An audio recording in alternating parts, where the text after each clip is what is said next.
Hi friends, నమస్తే. Welcome back to our channel. ఈరోజు మన వీడియోలో గోధుమ పిండి బిస్కెట్ చూపించబోతున్నాను.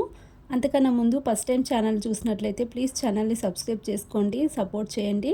అలాగే రెసిపీ ఎలా తయారు చేసుకోవాలో చూసేయండి. ముందుగా ఒక మిక్సీ జార్లోకి 1 కప్పు పంచదార వేసుకుంటున్నాను.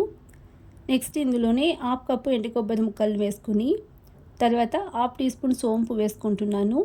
సోంపును వేసుకోవడం వలన బిస్కెట్ మధ్యలో తగులుతూ ఫ్లేవర్ చాలా టేస్టీగా ఉంటుందండి. వీటిని గ్రైండ్ చేసి తీసుకోవాలి. స్మూత్ పౌడర్లా కాకుండా ఒక 70% వరకు ఈ విధంగా గ్రైండ్ చేసి పక్కన పెట్టుకోండి. తర్వాత ఒక మిక్సింగ్ బౌల్లోకి 1½ కప్పు గోధుమ పిండి వేసుకుంటున్నాను. నెక్స్ట్ ఇందులోనే ఒక 1/4 కప్పు రవ్వ వేసుకోవాలి. బొంబాయి రవ్వ 4 టీ స్పూన్లు ఉంటుందండి రవ్వ. తర్వాత గ్రైండ్ చేసి పక్కన పెట్టుకున్న కొబ్బరి పౌడర్ని వేసుకుని 4 టీ స్పూన్ల నెయ్యి వేసుకుంటున్నాను.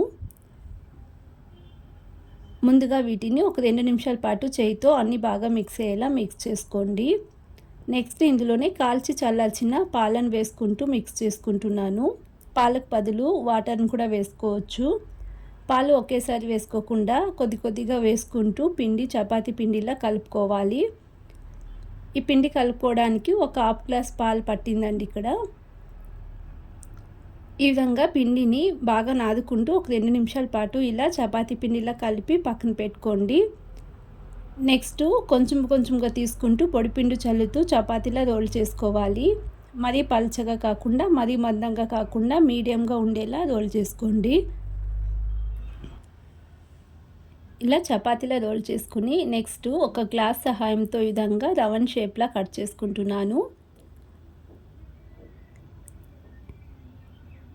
ఇలా కట్ చేసేసుకుని ఇప్పుడు ఈ సైడ్ ఉన్న పిండిని మొత్తాన్ని తీసేసుకుని ఒక ఫోర్క్ స్పూన్తో బిస్కెట్స్కి ఇక్కడ హోల్స్ పెట్టుకోవాలి. ఈ విధంగా పెట్టుకోవడం వలన ఆయిల్లో బాగా డీప్ ఫ్రై అవుతాయి. అలాగే చూడడానికి కూడా డిజైన్గా చాలా బాగుంటాయండి. మిగిలిన పిండిని కూడా కొద్దిగా తీసుకుంటూ పొడిపిండి చల్లుతూ చపాతీలా రోల్ చేసి ఈ విధంగా బిస్కెట్లా ప్రిపేర్ చేసి తీసుకోవాలి. పిండి మొత్తాన్ని ఈ విధంగా ప్రిపేర్ చేసి ఒక ప్లేట్లో తీసి పక్కన పెట్టుకోండి. తర్వాత నేను ముందుగానే ఆయిల్ డీప్ ఫ్రైకి పెట్టుకున్నాను. ఆయిల్ హీట్ అయిన తర్వాత బిస్కెట్స్ని ఇందులో ఒక్కొక్కటిగా వేసుకుని డీప్ ఫ్రై చేసుకోవాలి. బిస్కెట్స్ ఎక్కువగా వేసుకోకూడదు, ఒకదానికొకటి అంటుకుంటూ ఉంటాయి, బాగా డీప్ ఫ్రై అవ్వవు. అందుకని ఇక్కడ 4 బిస్కెట్స్ వేసుకుని లో టు మీడియం ఫ్లేమ్లోనే 2 వైపులు తిప్పుతూ మంచి కలర్ వచ్చేంత వరకు ఫ్రై చేసుకోవాలి.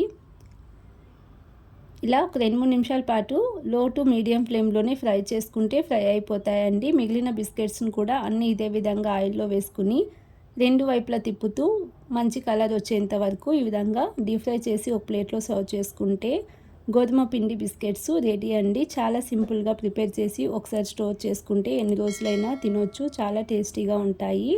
అలాగే ఇలాంటి మరెన్నో రెసిపీస్ కోసం ప్లీజ్ ఛానల్ని సబ్స్క్రైబ్ చేసుకోండి, లైక్ చేయండి, షేర్ చేయండి. Thanks for watching the video.